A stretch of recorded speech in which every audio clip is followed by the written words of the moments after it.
Tantos absurdos que a gente tem visto, um me chamou especial atenção na última semana. O desabafo de uma pedagoga, dona de uma pequena escola aqui em Curitiba, que atende 70 famílias e que está tentando se desdobrar para seguir prestando algum atendimento às crianças que são muito pequenas, não conseguem acompanhar aulas online.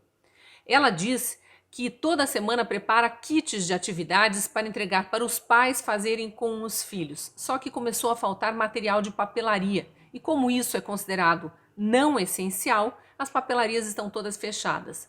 Aí ela ligou para um conhecido implorando para que ele vendesse o que ela precisava. Ele aceitou, mas depois ela gravou o desabafo indignada, porque, claro, eles não são criminosos, mas têm que trabalhar escondido. Este é apenas um entre milhares de relatos parecidos que a gente tem visto no Brasil. Eu sou a Cristina Grêmio, colunista da Gazeta do Povo, e uso este exemplo hoje para mais uma vez falar de liberdade e direitos previstos na Constituição que não estão sendo respeitados, e para falar também da reação das pessoas, que parecem ter chegado ao limite da paciência. Eu já falei num vídeo recente dos muitos casos de trabalhadores que estão sendo presos por desrespeitar regras de lockdown. É gente que sai às ruas desrespeitando os decretos municipais ou estadual, mas porque precisa trabalhar. Citei especificamente o caso do comerciante de Ribeirão Preto que foi preso porque estava com a loja aberta e foi parar numa cela de uma delegacia. Só foi solto porque um juiz disse que a prisão era ilegal e mandou soltar. Essa semana a gente viu da pior forma possível o que está acontecendo na outra ponta dessa linha, o estresse de PMs e guardas municipais. Eles que no dia a dia já enfrentam a situação desgastante de lidar com bandidos, com criminosos, com infratores, agora estão tendo que cumprir ordens de prender gente inocente, mas que está na rua tentando ganhar algum dinheiro para sobreviver. Antes que me acusem de ter dito o que eu não disse, preciso esclarecer que não estou pregando o desrespeito às regras sanitárias ou aos cuidados necessários para evitar o contágio e a disseminação do vírus que está em circulação e mata.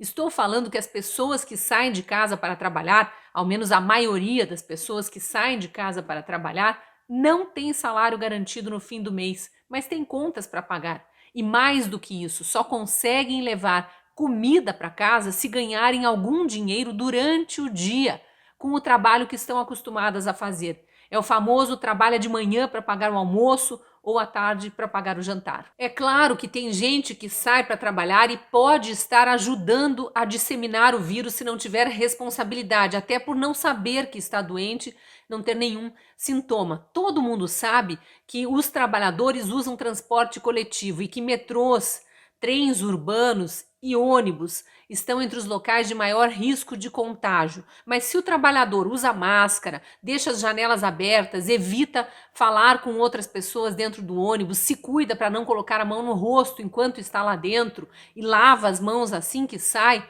ele está respeitando as regras sanitárias e ajudando a evitar o contágio. Quanto à fiscalização da quantidade de ônibus em circulação ou de pessoas dentro do ônibus, isso não cabe ao usuário do transporte coletivo e sim às autoridades. A culpa de disseminação de vírus dentro de ônibus não é do usuário. Mas voltando ao estresse dos policiais, a essa altura a gente ainda não sabe se aquele caso terrível do PM Wesley Santos da Bahia vai provocar alguma mudança nos governantes que estão colocando a polícia contra a população. O que sabemos é que a população não aguenta mais e decidiu protestar contra tanta arbitrariedade. No mesmo dia do surto do policial, que passou horas dando tiros para o alto e dizendo que não ia mais obedecer ordens de prender trabalhador, e teve aquele desfecho horrível que ainda precisa ser apurado, ficamos sabendo que empresários e comerciantes estavam organizando caravanas para ir a Brasília protestar por liberdade para trabalhar. Algumas semanas atrás, teve manifestações e carreatas gigantescas no Brasil inteiro contra os lockdowns. Agora, as pessoas estão decidindo ir a Brasília. A última gota d'água do Brasil vai estar chegando aí. Pessoas da Bahia, de Pernambuco, de Brasília, de Goiás. Chega! Não aguentamos mais essa palhaçada no nosso país. Olha só o meu estoque, como é que tá aqui parado aqui, ó. Dá só uma olhada aqui, ó. Dá só uma olhada. Minha loja fechada, tá? Aluguel vencendo, conta chegando. Não vem ajuda de governo. Só vem vagabundo pra me multar, pra me ferrar. A gente tá aqui em Brasília e a gente tá forçando cada gabinete desses deputados aí. É por liberdade que muitos foram até Brasília, e foi também por liberdade que a dona da escolinha aqui de Curitiba, que eu mencionei no começo do vídeo, gravou um desabafo. O relato dela reverberou em milhares de pessoas que estão se sentindo como se fossem criminosas apenas por tentar dar um jeito de trabalhar, ainda que escondido. Oi, gente. Tudo bem? O meu nome é Grace. Eu sou dona de uma escola aqui em Curitiba. Uma escolinha pequena de educação infantil. Poucos funcionários, mas eu atendo em torno de 70 famílias. Eu tô com todas essas crianças em casa. Sem atividade, sem atendimento pedagógico, trancafiadas, sem espaço de brincar. E para minimizar os impactos de tudo isso, eu estou na minha escola montando kits para enviar para essas famílias. Para essas famílias buscarem aqui kit com massinha, kit com brinquedo, kit com lápis de cor. E agora foi o cúmulo do cúmulo do cúmulo, assim, de entendimento da minha cabeça. Eu precisei comprar um papel contact, tá? Isso aqui é um papel contact que eu vou mandar para casa hoje, para realização de uma atividade com as crianças. Eu liguei em 3 lojas para ver se poderiam me atender. Nenhuma delas podia. A loja de um conhecido meu disse: Grace, eu te vendo esse papel contact, mas você tem que estacionar o carro do outro lado da rua, porque ninguém pode me ver entregando um produto para você na frente da minha loja, porque senão eu vou ser multado. A que ponto nós chegamos? A que ponto? Onde não se pode trabalhar, onde não se pode comprar um produto. Gente, parece que eu tava comprando droga. Eu tô indignada, sabe? Eu tô indignada. Porque se vissem ele vendendo um produto pra mim, ele pode ser multado. Sabe o que é pior? É o sustento da casa dele. Sabe o que é pior? É que a minha escola é o sustento da minha casa, da minha família. E a gente tá trabalhando como se a gente estivesse cometendo um crime. Não à toa a gente tem visto memes na internet escancarando as incoerências das medidas restritivas. Um deles diz assim: Brasil, país onde o comerciante trabalha como se tivesse uma boca de fumo e tem boca de fumo funcionando a pleno vapor como se fosse comércio legal. Parece piada de mau gosto, mas há fatos reais confirmando isso. Nos morros do Rio de Janeiro, a polícia está impedida de fazer operações por ordem do ministro Edson Fachin, que depois foi confirmada pela maioria dos ministros do STF. E a gente sabe quem dita as regras comerciais nos morros do Rio de Janeiro e sabe como funciona livremente a venda de drogas quando não há polícia presente. Pelo Brasil inteiro, pessoas honestas que pagam impostos, garantem caixa para os governos pagarem os funcionários públicos, inclusive, estão presas em casa sem poder trabalhar. E há traficantes e bandidos de todo tipo soltos, agindo livremente. A gente quase não ouve mais falar de operações policiais contra criminosos, mas toda hora é surpreendido por notícia de alguém sendo preso apenas por ter descumprido decreto de lockdown.